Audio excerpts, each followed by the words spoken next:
Hello and welcome everyone to today's Zero Gravity Live show. My name is Matt Price. I'll be your host today. You can see we've got a new familiar face. Some of you may know my colleague, Mr. Ryan Post. Welcome to the show, Ryan. Appreciate it, Matt. Glad to be back. I think it's my first live stream in a while, so I'm glad to be here. Absolutely. Yeah, thanks for jumping in. So Anthony's a little under the weather. We're sending him our well wishes. Hope he gets to feeling better very soon. And we do have Sterling join us from a special remote location. We're going to bring him in momentarily. But one of the things I figured we would kick the show off with, Ryan, and first I want to make sure that if you guys are joining, please add your location. We'd love to keep this interactive. It's something we've really started doing here lately. Drop in the chat where you're watching from in the world. I always love to see how far our reach actually goes across the globe. And some of the locations have been phenomenal that we've seen thus far.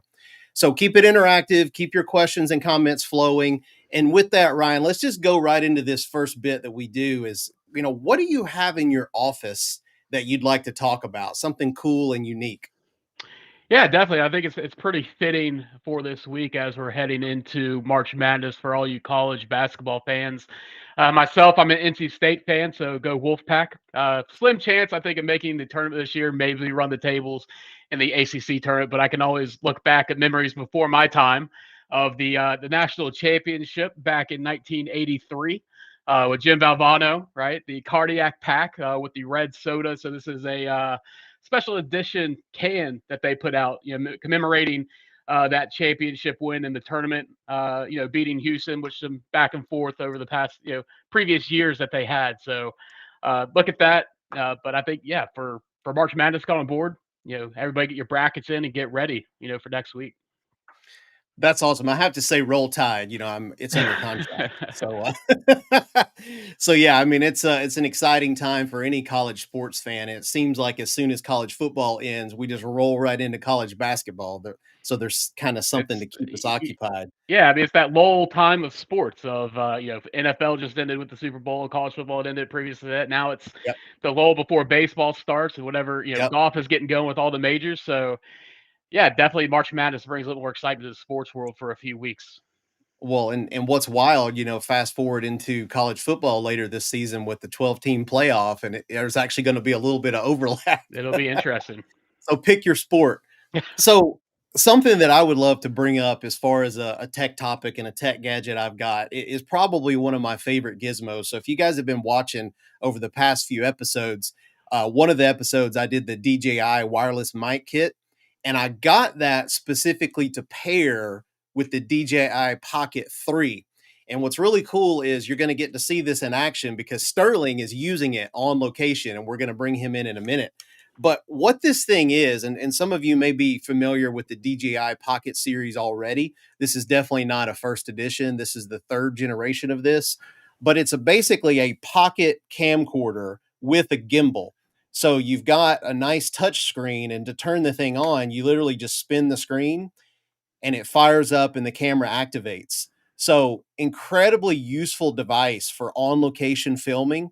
If you're trying to do shorts, that's another really good thing it does because you can just spin the screen vertically and film yourself doing a short, film a colleague, for the socials, whether it's long form video or shorts.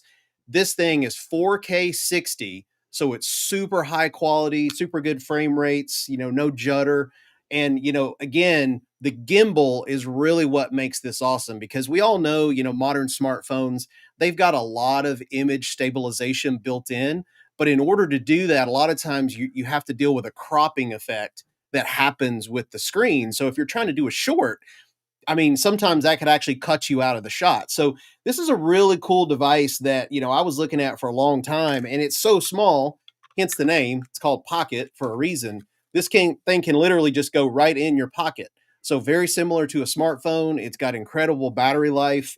And again, none of these things that we talk about, I'm not shamelessly plugging it like you guys, should go use an affiliate link or buy it or anything, but this thing I absolutely love. You can also use it as a webcam, which is exactly the way Sterling is using it that you'll see momentarily. So USB-C right to your laptop, and now you have the camera with a gimbal, 4K 60, super good clarity. And I mean, again, it's such a great device to have, especially if you travel. What do you think about that, Ryan? Yeah, you're making me feel like that's why my shorts are not very good. I don't have the right hardware. No, no, I've looked at them. It's one of those things, Yeah. one more thing to add to the backpack, when you are Yep. traveling on the road, but, it does make, I think, the clarity, look better, for camera versus using the built-in, laptop webcams where I can see it being very beneficial. And, Sterling, being out there as socially is, I think it'll be, he'll probably use it to death, right, to Yeah. get his content out. I think will be great. Yeah, and one of the reasons I mentioned the DJI wireless kit is because they pair so well together, being built from the same company. So you've got the wireless mic kit. Again, Sterling is going to be a prime example, which we'll show momentarily, I promise. But he's literally drinking the Kool-Aid. He's got the DJI Pocket 3. He's got two of these DJI wireless mics. So you guys will actually get to see this in live action momentarily. But for me, that's something that is so useful to have as part of your tech tool bag, if you will, especially if you travel. Uh, on the go pop up interviews that you may want to do with colleagues, those wireless mics, you just turn them on and they pair immediately and you're ready to go. So there's literally no short supply of tech gizmos I feel like that we have. But with that said, why don't we bring in Sterling and his special guest and special location so you guys can actually see this in action? So, Sterling, I see you're there on site, remote location with a special guest. Why don't you introduce yourself, talk about where you are, and who this guy sitting next to you is? Absolutely. Absolutely. Well, good morning to everyone out there, and I hope all are doing great. I'm in the office, but I'm not in my home office. I'm in wonderful Chicago, and I'm sitting here with my buddy Jeff. How you doing today, Jeff? I'm doing well. How All about right. yourself? All right. I'm doing pretty good. I'm doing pretty good. Hanging out with my buds, doing our show. This is our first time doing the show from another location. So we are actually inside of CDW offices here in Chicago. And Jeff was just telling me about some of the things he does here at CDW. Now, Jeff, you told me a little bit about what you did, and I think you said you focus on financials, correct? Yeah, correct. I'm an inside solution architect. I support CDW's financial services vertical teams. I support our hybrid infrastructure practice. Nice. So that's compute, storage, virtualization, data protection, Mhm. hybrid cloud. So that whole stack of technology. That's pretty awesome. You know, we were kind of talking a little bit before the show started about how the landscape has changed. And so, I'm gonna hit you with this question: when you're talking to your customers, and when you're talking to, the financial landscape, how has the way they use data changed? Are they still just as much leveraging the solutions we used 10 years ago? Are they looking at something else to sort of make business better? Well, I would say that our customers are always in different, levels of, maturity and, Yeah. and different levels of kind of in their, how they use data. Hmm.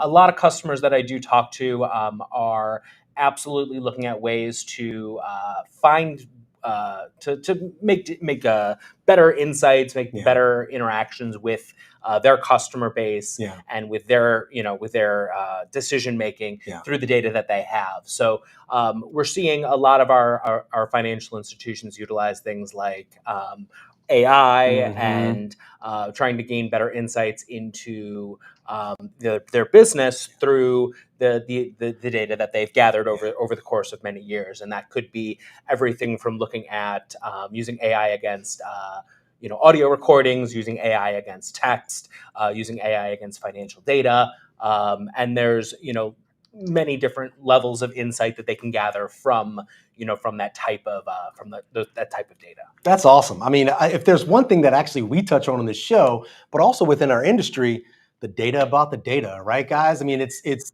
that's what we use to really set these models and kind of figure out where we're going to go. So that's pretty interesting stuff, and we'll talk to Jeff a little bit more about that. Yeah. One thing I would like to share with you guys, and so Matt talked a little bit about what we're using today. So we're using the Osmo Pocket 3, the DJI, and we are wearing our mics. So these mics are able to basically both route into the one connection here. So it is amazing bit of kit. To Ryan's point, I used to brag about traveling light. All I needed was my laptop to do an amazing demo. All I needed was this one thing to kind of get through the day. Yeah, no more. Now I've got a whole bag with a whole bunch of stuff, but it's absolutely worth it. Now, one of the things that I really love that's in my kit this is going to blow you away because it's not high tech, but it's a game changer, is this thing right here. This, you guessed it, is a mouse. And Matt's going to love this part. It's a Microsoft mouse. It's the And he Arc, knew that baby. was coming. He knew that was coming. So if you look here, this Microsoft mouse has been through a couple of different iterations. Why do I love it? Look at it. The form factor, super small, great for a road warrior like myself. To turn it on, you just basically bend it. It's on. To turn it off, you don't. You unbend it. It's flat. It's great. This will pair with Apple. Will pair with Microsoft. It will pair with Android. It's an amazing bit of kit. So that is my office thing to show today, gents. That's awesome. That's the Arc, right? Indeed, that's the Arc version 2. I've had one before, believe it or not, being a Mac guy. I've definitely have used it back when I had a Surface, because it definitely comes in handy to put in the bag. Because like you say, it's basically a credit card. Indeed, super flat and super transportable. That's awesome. So one of the things, since we're talking about these cool topics, right? So let me bring up what I had prepared to kind of chat through, and I would love y'all's opinion on this. But before I show this, when we think of the term drone, right? Lots of different things could come to mind. It could be military drones, like unmanned aerial vehicles. It could be your DJI drone, which you guessed it, I own one of those as well. I'm a DJI huge fan. So I have the actual first person drone with the goggles, which is super cool. But it could also be drones that do other things. And, the other kind of sideways thought that might come to mind is iRobot, where drones are not necessarily a good thing, right? And they go rogue and all that type of stuff. And we're not going to get into that. I'm talking about drones that can't pick you up and toss you out of your own house, right? These are drones that can help. So I'll give you two examples. So let me show this. So this is a robot lawnmower. And, for any of you who have looked into drones, there used to be this old clunky design for robot lawnmowers. You literally had to use to bury a wire around the whole perimeter of your property, which was a huge problem. You had to trench it and worry about hitting, lines, gas lines, and all these types of problems. And then even once that was done, there was no intelligence to what the drone would do. It would just do random zigs across your yard. There was no pattern. There were spots that it would miss. I'm certainly not speaking from experience. I never owned one of those old versions, but the new version, and this is made by a company called Momotion, and they actually have this robot that uses what's called an RTK station. And basically the RTK is a device that syncs with your satellites. And then the drone, the actual robot, communicates with the RTK, but the drone also communicates with satellites. And that's how it sort of triangulates its position on where it is in relation to this RTK, which never moves. And that allows you to build basically boundaries. Like you literally drive the thing around and plot out your yard. And when you send it out to mow, it will literally, it's crazy how accurate it is. It's accurate within like a centimeter or two. So it will go around your whole property, mow. If it runs out of battery, it will come back and recharge on the station, continue once the fast charging is done. The thing's incredible. And I bought one of these last year because we were kind of at that point, moved into a new house a couple years back, had an old push mower that was going out, didn't really have anywhere to store the full-on riding mower, which now we probably need. It's a little bit larger property. So what do? Do I get something cool like this? Do I get a shed in the woods and park a riding mower? Do I pay somebody, to come out and do it, once a week? So I chose to go this route. And guys, this thing's awesome. I would love y'all's take on it. Have you seen these? What do you think about these? Would you ever own one? I think the tech is amazing. Yeah, that looks great. How tall does the grass have to be or under that height before maybe you hit some? I'm thinking back to when I was a kid and my mom had me mowing the lawn and it was, I let it get too long and the daggone thing was chunking like every 10 feet. Yep. Like what's the deal with that here? So it's a good point. And what you got to keep in mind is it's not necessarily a lawn mower. It's a lawn maintainer. Okay. So you can't go send it out and have it try to cut 4-inch tall grass. It would probably bog down. But like in the South, we have Bermuda, and typically you want to keep Bermuda an inch. Arguably, some people do less than an inch with real mowers, but 1 to 2 inches maximum. And the beauty of this is you aren't out there doing it. So literally any day that it's not raining, you could send the thing out and just have it make a pass, every couple days. So in theory, you wouldn't ever run into that problem of, grass getting out of control, growth wise, because this would do it all for you. There's obviously schedules you can set, and all that intelligence built in.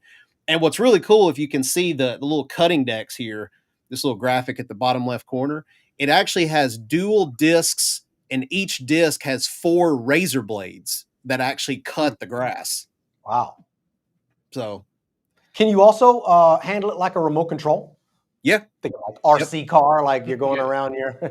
I was going to say that same thing, right? It reminds me every time I see these like advertisements, it reminds me of the classic movie Honey, I Shrunk the Kids.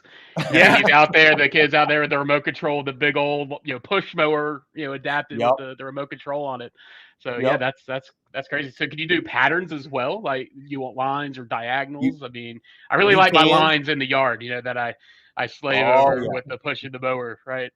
Yep, you can. You can actually do some crazy stuff with it. It'll do a diamond pattern. It'll do wow. grid. You can control the angle of the grid. So if one day you wanted the slanted lines and the next time you wanted the perpendicular lines, you can control that. So it's pretty cool. I like that. I mean, listen, I use one of those robots. So I have a condo, so I don't have a yard necessarily, but I use one of those robots that sweeps and it mops and it vacuums and kind of does all that stuff. And if I can move that outside, absolutely. What do you think, Jeff? Well, I'm a renter also, a city dweller, so unfortunately don't have a lawn. I do remember as a kid, obviously, hopping the riding mower. Yeah. I would worry if I was like a young lad, maybe trying to earn a little bit of extra money mowing lawns. Having a robot do that work for me, or having a do that. This. I mean, I could be a cottage industry to take advantage of, or could put you out of business. Actually, that's a great idea. We need to have a fleet of 20 of these things, guys, and just go to everybody's lawn. Well, the 915 megahertz that RTK communicates with the robot on actually goes a long way. So you could, in theory, like have it at your house, and you could at least hit all the neighbors and be like, "Hey, I'll charge you $50 a week. Let me send my robot to do its thing." And maybe that's a different line card. So while we're on this topic, Sterling, you brought up the robot mop. So I literally had this tab open because these are the 2 gizmos that I have in this drone world. Yes. One for outside and one for inside. And what you just said is exactly what I've got. It basically does everything for you. Yes. I don't have this guy because this is the new version. This is the S8 Max Ultra from a company called Roborock. I've got the S7, so I've got one generation behind. But what is so cool about this guy is that base that you see it docking in is actually where it dumps everything and adds clean water. So it will dock, fill itself up automatically with clean water with, a cleaner in it. It'll put that in its internal reservoir. It will go out, mop and sweep in the same motion. And you could certainly control them separately. Like if you just wanted it to vacuum once, it could do that, or it could do both. When it runs out, it will come back to the dock, not only empty the dirty water and refill clean water, but there's a brush in the dock that will actually clean the mop. So literally the mop material will get cleaned after it's done with every room.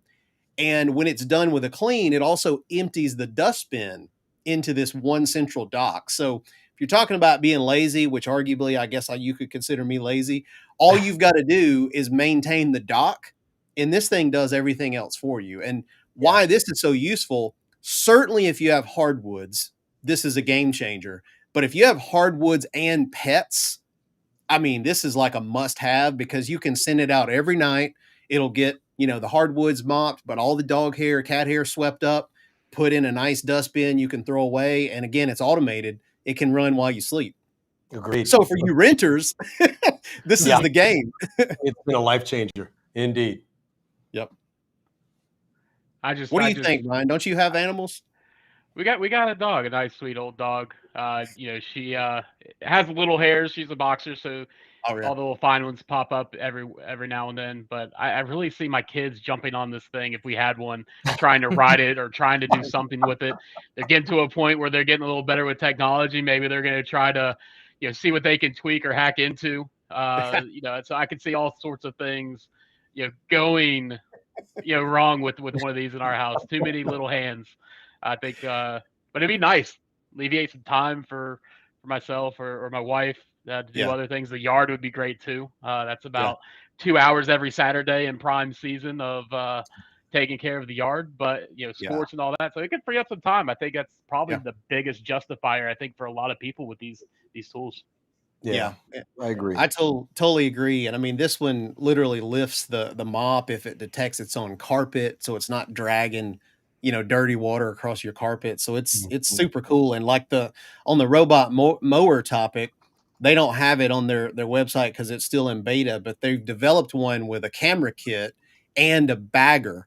So for those of you who like bagging the clippings or you get a lot of leaves, there's a different one that will go out and literally sweep the yard. So it's like they're really thinking about all these things. And it's, to me, the only reason I really bring this up is it's fun to watch tech evolve. And there's a certain point where this is super useful and super convenient, but it doesn't need to go much further. You know what I mean? At least for certain things. And I feel like for the interior, the Roborock thing, the interior sweeper mopper, Mm-hmm.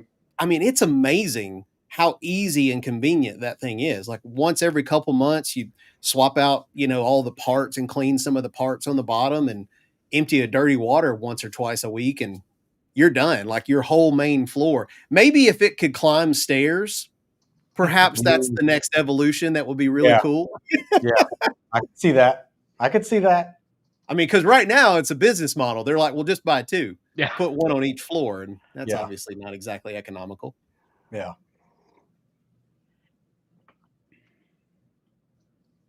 Yeah, so I mean, those are my two topics. Sterling, do you have anything in mind as far as tech that you'd like to share? Let me pivot to yours. Yeah, absolutely. I'd like to discuss something today, and it's really something we're starting to see more and more. I know a lot of the viewers out there, they may have smart homes, they may have pieces of smart homes. To be honest with you, you always have to start somewhere when you're creating your smart home, whether it's from a light bulb, a smart switch, or maybe just something that helps you turn your TV on and off. You have to start somewhere. Well, if Yeah. we go back 10 years ago, there were a lot of different competing technologies to see who was actually going to become de rigueur or the choice of the day. So Mhm. back then we had things like Z-Wave, Zigbee, some Wi-Fi, some alarm systems actually hosted their own.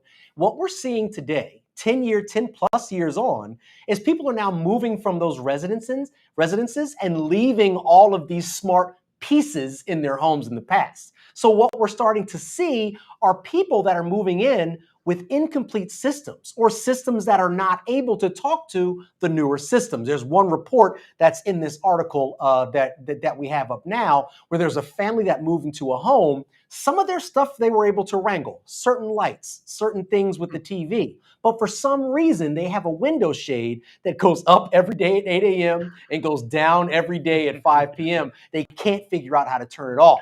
As this article mentions, it comes down to a defunct piece of technology that's no longer used, that they basically have two options, which is to buy a different controller, pay a subscription, or to just rip everything out and start over. So, this is really what we're up against. We have our data that we're putting out there. We understand what our data means to us today. We understand that there's ransomware attacks and all these things. We have to keep our data safe. We also understand that there are these things that ostensibly make our lives better. So what I would like to ask you all is, do smart homes, are they too smart to make our to make our lives simpler? Where do you stand on that? But matter of fact, hold on. Jeff, what do Yeah. you think? I mean, I think about, I remember there being something around, like a smart refrigerator. I think, what insight could a smart refrigerator really tell me that I Yeah. couldn't get by just, opening up the fridge, right? Absolutely. I think there's definitely an ebb and flow to it. I think we want to, IoT was such a buzzword, Yes. 6, 7, 8 years ago, Yeah. where everything needed to be smart enabled, and I think we're realizing that there's limits to the functionality and the limits to, the amount of things that people ultimately want to. Essentially be a data collection point within their own home. Yes. So I think people are being a little bit more thoughtful about it, and trying to, find the things that actually provide value as opposed to, oh, hey, that's cool. Now I've got, 14 additional things connected up to my Wi-Fi, clogging up traffic that I didn't have before, so that I can have my phone send me, or my refrigerator send me a notification, or my toaster send me a notification when toast is ready. Or your light bulb is Yeah. out. You change your light bulb because the light bulb's out now. Exactly. You bring up a good point too, Jeff, because this has now become a central repository of our personal data now. So, I mean, do you think that there's a trade-off between the simplicity that these things bring us, but honestly, some of the alarms maybe that should be going off by the types of information these cameras, these data points are actually taking from us? I mean, you think about smart TVs.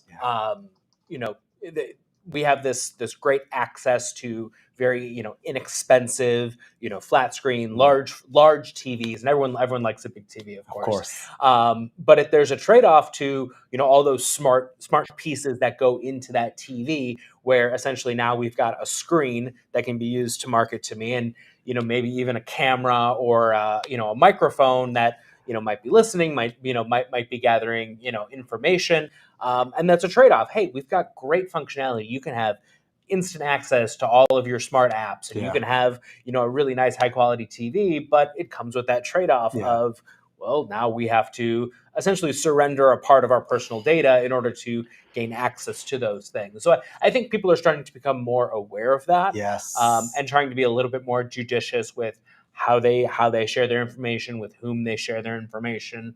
And that's something I think that we're going to continue to see, just people being a little bit more cognizant of kind of how this collection is going on, because I think in the past it's been a little bit obscured, to an extent.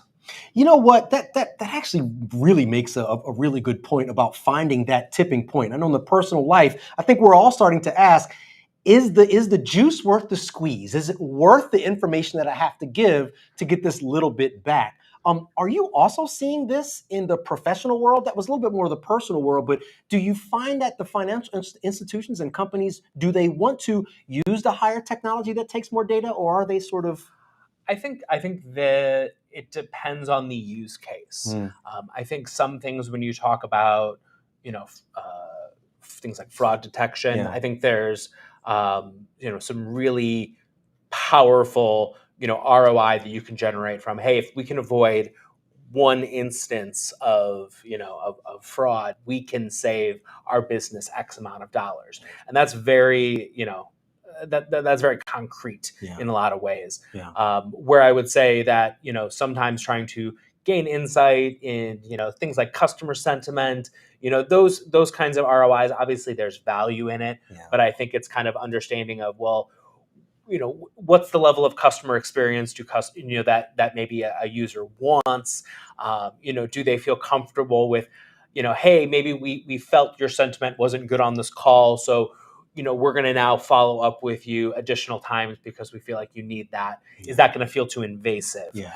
So I think, again, it's still there's some things I think where there's some clear ROI. I think there's other places where maybe people are still trying to develop what that ROI looks like. Yeah, I think about people like my dad, and I've tried to set up some of this technology for to make his life easier. He has some mobility issues, but at the same time, there's also, the education side, and then there's also the information that we're kind of giving them. It's really interesting that in that the professional world on the industry side, we have customers that look to CDW to really talk me through this before I buy something. Let me know that this is the right thing. But yet in our personal lives, we'll stack our homes with a bunch of smart home gear that doesn't play well together, doesn't talk to each other, and ends up taking more from us than we actually get from it. So that's really interesting, and that's one of the reasons why I think a lot of people do leverage CDW. Can you buy smart refrigerators from CDW? Ooh, Is there anything that CDW does not sell? I honestly, I don't know, but I wouldn't be surprised. What? I mean, I have no idea. I have no idea. Matt, Ryan, what do you guys think? Well, so I'm HomeKit all the way, and we talked about this a couple shows ago. So it's funny because I actually lived that situation when we sold our first house. I had a bunch of Google Nest stuff. We had the Nest Protects, which are their smart, fire alarms or smoke detectors, carbon monoxide detectors. What else did I have? I had the Ring, the Nest cams on the doorbells. I had like one or two exterior cameras that were hardwired. So I literally had to make a tutorial video for the buyer on like, here's what's in here and here's how you use it. I'm going to Yeah. disconnect it from all my accounts. Go set it up if you want. Otherwise, you're going to have a lot of ripping and replacing. That said, though, from a value standpoint, at least in real estate, I have started to see smart homes carrying additional value, when you're looking in the market. Like if they already have a lot of this stuff installed, that can, demand a little bit more money. I mean, it's valuable, I guess, to the right person who Yeah. appreciates that. But you're right, Yeah. Sterling, depending on, the level of technology adoption, it may be more complicated than it's worth. And prime example is the light switch. It's like I've installed a bunch of light smart switches around here, but without the app and the hub, some of them are wireless, so they wouldn't know what to do if, say, the power went Right. out. So Yeah. it's like trying to explain that to someone who is non technological. They're like, why can't you just put a switch here? This would work fine. It's true. That said, we go out of town, kids accidentally leave their room lights on. It's convenient to be like, oh, just turn that off. And the smart fridge, Jeff, that you talked about, we've got one of those only because our other one went out. It's not like we went out and set out to get one. And we've got Samsung appliances, so Samsung had one. And what's so funny, and I think Hen in the chat made this comment, it's like, if you could get to a point where the smart fridge, which already is connected to the internet, you could literally scan the barcode of the item that you're putting in the refrigerator and it know the expiration date of, let's say, when that item was manufactured, that would be useful based on expirations, things that expire that you don't have to go look to see if it's still good. And I know that they try to do this with cameras and it's about 5% right. So it's always wrong. So it's literally useless unless you're going to take the time to manually punch on the screen everything that you've put in this fridge. So it does not need to be smart at all. The only bonus that it has is on the front, of the door, there's a screen where you can have like a slideshow and a calendar and stuff like that. And it's always so funny because when we have gatherings, like family members will watch the fridge and they're like, I haven't made the fridge yet. What's wrong? And we have to upload a picture of them on the fridge to make sure they're fridge worthy, right? So we get a kick out of that. We've got a gas stovetop. It has no reason to connect to Wi-Fi, but yet it's a feature. So it's like some of this stuff you just go too far with. Yep, that was Jeff's point. I think you just have to ask yourself, why am I doing this? And remember, a lot of these companies, they offer this technology because they want the data. And I think that was your point Yeah. about the super large screen, Yep. for not a lot. So you definitely have to ask that stuff. Matt, I understand what you're saying about some of the smart homes are now, the value can go up. Everybody out there listening, my word of warning would just be, please ask questions about the type of technology that's in the smart home. If it's over 5 years old, getting on to 10 years Yeah. old, chances are the systems do not speak with one another. And everybody wants that holy grail of one throat to choke. You go in there with one app and you can control all of your stuff. Yeah, and they're coming out with that now. It's not here yet, Sterling, like fully adopted, but they're doing Matter over this thread communication protocol. Mm. And I think that's what they're trying to solve. Like they're Yes. trying to get it to where like, hey, look, if you're a Google fan, if you're an Yes. Apple fan, whoever you are, if you want a smart home and you want to buy a product, it just naturally supports all the ecosystem. So you don't Yeah. have to pick, one over the other. But it's not quite mainstream just yet. Yep, you're right. It's starting to get better. If anybody out there listening has any interest in smart homes or kind of want to talk just a little bit about, reach out to us on the side. I've done my research. We know Matt knows what he's talking about, but there are a couple careful steps to do first. There's actually a really good article to read. So reach out to us if you want to know any more information there. Yeah. What do you got that's smart in your house, Ryan? I dabble a little bit. A lot of it was around convenience. So I'm a Google Home with Yeah. everything that I do. So I mean, it started with the doorbell, started with a floodlight, over the driveway, so who comes driving Wow. up. But I think actually I take that back. Christmas lights were the That, first thing that I really bought smart home things for. Make sure they could come on, didn't have to go plug them in every yeah. time or hit the button. But the pain I found with those is the supporting of like mesh Wi-Fi. Right, a Yeah. lot of them want the 2.4 gigahertz versus five gigahertz, and I'm having to go in, change my Wi-Fi so at least I can get those connected, go change it back, or have one device at least on that network to talk to them. So those are some of Yeah. those small nuances I think with the smart home and making sure things are Mhm. accessible to actually work. But I think from a convenience, I think it helps out when I do travel for work that I Yeah. can program the coffee maker to turn on for the wife as long as she grinds the coffee right. That schedule's good to go. Or Yeah. I could see when she's baking bread, the oven's still on. I can always make sure that hey, the oven's still on. So I Yep. think that is a good use case there. I think the same thing about the garage doors. So I've got smart garage doors where you have that ability. Like if you left the house and you have that second thought, like, did we close it? You can not only see that, but Yeah. there's cameras, obviously. So we have Yep. a camera in the garage for that very reason to make sure that we see, comings and goings in the garage. Yeah. So a lot of different use cases. So one of the last things I wanted us to kind of chat about, kind of back to our industry, what we work in every day, is I wanted to show you guys this. This is so I may have mentioned this on a previous show, but I never actually dug into this. I don't believe. This was a ransomware attack that actually occurred right here in Atlanta. So I'm based right outside of Atlanta in Kennesaw, Georgia, and we saw this on the local news where Lockbit, I think it was, that actually locked down Fulton County. And one of the interesting things is if you read this article about what section of Fulton County was hit with this ransomware attack, it was the tax assessor's office. So it's like it was an interesting segment of the government, let's say, to not be able to do their jobs. And they made a couple jokes about it on the nightly news, but certainly no ransomware attack is a good ransomware attack. We certainly don't condone that in any way. No. But when I saw that, I was like, well, here we go. Yet another one. Ah, there are only two things you can't escape, my friend. Yep. You said it. This is one. Indeed. So, I'd love to hear from Jeff, since you're there, Sterling, like what are you seeing from your side of the table when it comes to the rise of ransomware attacks? Like what are your customers looking to do? What type of protections are they employing? Just what's your take on this whole topic in general? That's a good question. I mean, I'm seeing there's been such a rise in kind of very visible ransomware attacks that I think customers are very much looking at it from all angles. So we're seeing additional interest in perimeter security, zero trust architectures for kind of active layer. But we're also seeing customers look at look at their data protection scheme as a way to essentially be that safety net. And for so many years, we've talked to customers as backup is your last line of defense against all of the the ills that might exist in the world.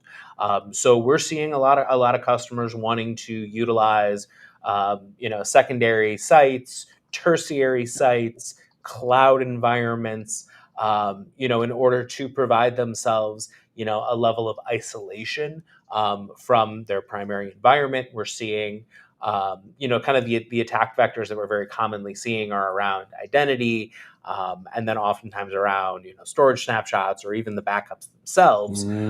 So, finding ways to, minimize the attack surface on that backup data, minimize the access level that they might have to those backups, and then also being able to provide essentially a golden image for recovery. So, finding those good, clean backups that they can recover their environment into, test into, and those are, those are the organizations that have that good strategy that's written, that's documented, that's kept in a place that's accessible.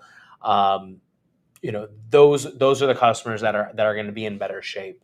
But it is a scenario where you know everyone's best laid plans. You know, it's just one of those things where it all it takes is one individual to click on one link in an email on accident. We've all been there. We've all just maybe not looked at something that closely. And that can really kind of sour the whole bunch. So it really is just about having contingency on top of contingency on top of contingency. And I think we're seeing some very visible ramifications of what happens when you don't have that. So every day when you hear about it, whether it's financial institutions or entertainment organizations or oil pipelines or anything that's been out there in the news these days. You know it's happening just more and more frequently and at a larger scale. And we're seeing large financial hits from a lot of businesses just paying up because the pain is too much for the data loss. The visibility is just killing their reputation. So the better you can handle yourselves, the better off you are. Well said. Yeah, Well said. I couldn't agree more. And that's the problem. Everybody, assumes their plan is ironclad until it's not. And we've talked about, some of the crazy things that some of these ransomware and cyber threats come at us from, whether it's listening on microphones for keystrokes and all this type of more advanced, like deep fake stuff that we've been hearing about in the news. They're not getting any dumber. Let's say that. So it's more important than ever, for customers to have, a solid backup they can rely on. It's never been more important. Agreed. So, guys, been a great conversation. I hope Anthony appreciates my shirt that I wore just for him in honor of him not being on the show. My Sasquatch Hawaiian shirt. Hope you guys like that. We originally ordered it as a joke, but I figured I'd wear it for the show since he wasn't here. Let's start wrapping things up. So, Sterling and Jeff, let's go to you guys. Just final thoughts before we close out the show. Yeah, absolutely. I know from my perspective, we're starting to just understand here that data is everywhere. It's not even just the data, it's the data about the data. But the bad guys coming for that data, I think you even just said it a couple seconds ago, it's really all about the identity. They're stealing the identities and they're doing things, they're clicking on things we shouldn't be. So it's just, I think, for me, the discussion today is really just the tipping point of the simplicity of what the technology brings us in life, but also us being able to keep our data safe. And that was really what I got from the chat today. What about you, Jeff? I mean, absolutely. I think there's a balance on the power that some of this data can bring to our lives and the convenience it can bring. But there obviously is a trade-off around that security. And I think that we're looking at it more, obviously at the data level, at the technology level, finding ways to make our data more secure.